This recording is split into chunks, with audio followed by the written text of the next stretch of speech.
दर्शकों जय माता दी। मैं हूं पंडित दिनेश। आज हम बात कर रहे हैं फरवरी माह के राशिफल की।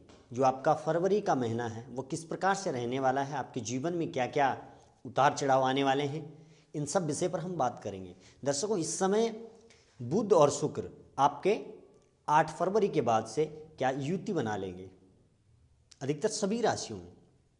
बुध और शुक्र, सबसे पहले ये समझिए, बुध क्या है? बुद्धि का मालिक है। बुध वक्री भी हो रहा है। और शुक्र क्या है? सुख देने वाला, लक्ष्मी।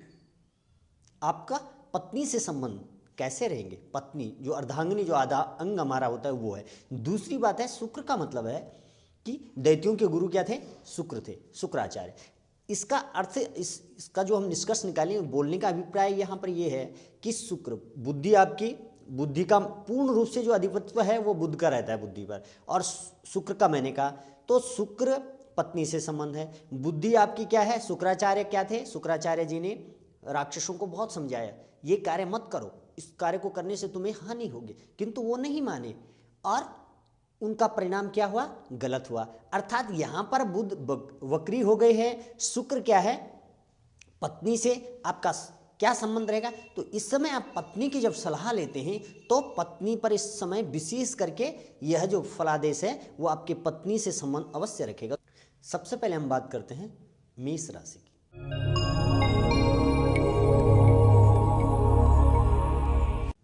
मेष राशि कैसे रहने वाला है मेष राशि वालों का? मेष राशि अर्थात यदि आपका लग्न भी मेष है और राशि भी मेष है तो यह फलादेश आपके इसमें बहुत अधिक मतलब आप पर क्या है? फिट बैठेगा और आपके जीवन में इस जो संबंध रखेगा। तो सबसे पहले हम मेष राशि की जब बात करते हैं तो इसमें क्या होगी? बुद्धि आपकी क्या है? भ्रमित रहेगी। बुद्धि बार बार विचार करेगी, मैं इस कार्य को करूं ना करूं, असमंजस की स्थिति बनी हुई रहेगी और आपका जो मस्तिष्क है वो बेवजह तनाव में रहेगा। और इससे क्या हो जाएगा? स्वास्थ्य में इसका प्रभाव पड़ेगा, क्योंकि आपकी जो एनर्जी है वो क्या है? डिक्रीज होगी।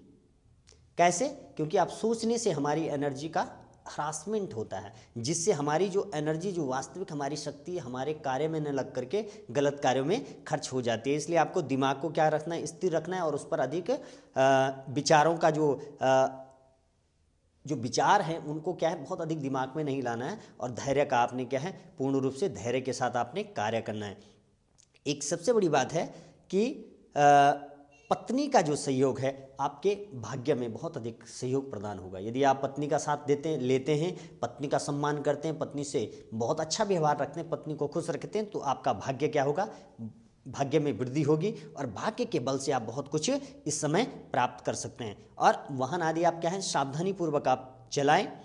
इस समय जो भी आप कार्य करेंगे, जो भी कर्म करेंगे, वो आने वाले समय में आपको पूर्ण रूप से फायदा देंगे। इस समय तो देगा ही देगा, लेकिन आगे भी यदि आप क्या है? आप किसी की सहायता करते हैं तो ये ना सोचें कि वो व्यक्ति मेरी सहायता थोड़ी नहीं कर रहा है।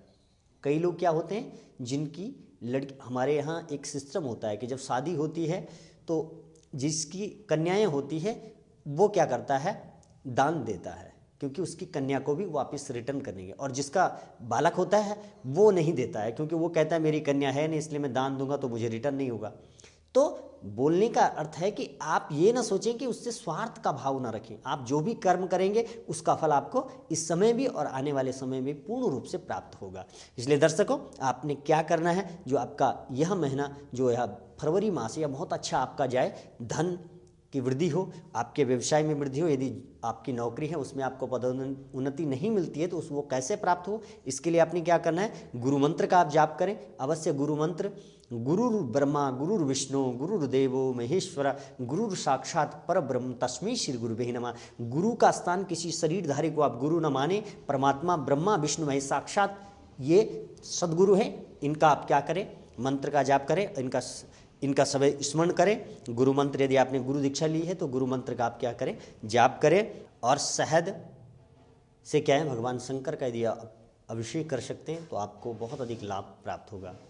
इस प्रकार से दर्शकों, आप कुंडली जो होती है, ये जो जैसे मेष, हम बात कर रहे थे मेष लग्न की, मेष राशि की, तो वह सब पे एक जैसा नहीं हो सकता है। आपकी कुंडली में किस तरह से ग्रह की स्थिति है उस प्रकार से, और वर्षफल में आपकी क्या स्थिति ग्रहों की है, उसके बाद फलादेश पूर्ण रूप से होता है। लेकिन यदि जिस प्रकार से मेष राशि, यदि आपकी भी मेष राशि है, वो चाहे किसी भी भाव से बनती है, तो प्रभाव कुछ न कुछ मिलता जुलता जरूर होगा। इसलिए इस वर्ष गुरु चंडाल योग जो बन रहा है, गुरु चंडाल का अर्थ है कि पिछले जन्म में आपने कुछ न कुछ ऐसे कार्य किए हैं, धर्म का, महात्मा, संत महात्मा ब्राह्मणों का अपमान किया है, या आपने धन में धर्म के कार्यों में धन का व्यय नहीं किया, खर्च नहीं किया, इसलिए गुरु चंडाल योग बना है। इसलिए इस जन्म में वह संकेत देता है कि जिस व्यक्ति का गुरु चंडाल योग होगा वो व्यक्ति अवश्य क्या होगा, वो बातें तो बहुत करेगा, ज्योतिष के बारे में पूछना चाहेगा, धर्म के बारे में, पूजा पाठ, लेकिन करेगा नहीं। ये उसकी खासियत होती है। यदि इसका सूर्य भी खराब है तो वह व्यक्ति बिल्कुल भी बातें तो बहुत करेगा धर्म की, अपनी कुंडलियाँ भी दिखाएगा, लेकिन वह क्या है, पूजा पाठ करने वाला नहीं होगा, न करवाने वाला होगा। ये गुरु चंडाल योग की कि उस व्यक्ति के अंदर उससे जाना जा सकता है कि वह व्यक्ति, उसके कुंडली में गुरु चंडाल योग है या नहीं है। तो इस प्रकार से दर्शकों, मैं माँ भवानी जगदम्बा से ऐसी प्रार्थना करता हूँ। अब जब मैं राशिफल करता हूँ, वो विशेष पाठ करने के बाद मैं इस राशिफल को करता हूँ। ये कोशिश करता हूँ परमात्मा से, भगवान से ये प्रार्थना करता हूँ, मैं जिन लोगों के विषय में कह रहा हूँ या जो लोग मुझे सुनते हैं, वो लोग, उनकी बहुत से कष्ट सुनने मात्र से दूर हो जाएं, ऐसी मेरी कामना है और मैं सदा करता रहूँगा। जय माता दी।